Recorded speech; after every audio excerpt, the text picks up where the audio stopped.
So this is part two answer to Azrael's question. The question, this one is about medical care.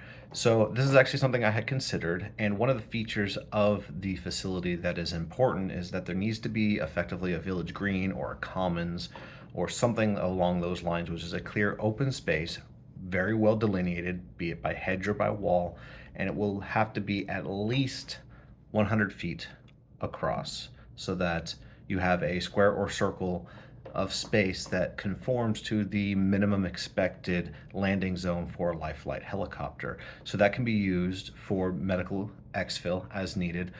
Of course, as I said in the past, as part of security, we're going to want to have one entrance in and out. That entrance will be clearly addressed, and the local EMS will be given a ability to enter either because the gates opened during an event, or we can make sure that we have a combo lock specifically for EMS on file with the local county health department and EMS district offices and personnel.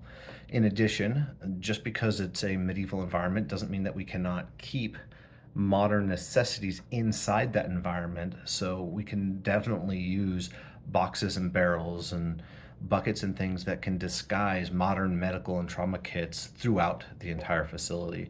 And these things will be conspicuously, if subtly marked, that typical first aid Red Cross X can be put on things without detracting too terribly from the medieval ambiance, while also giving people access to the health care they need.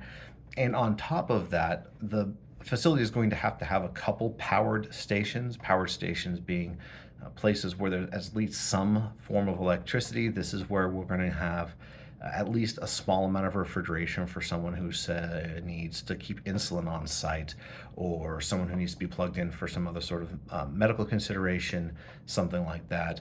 So there will be places on site also where we can install an AED.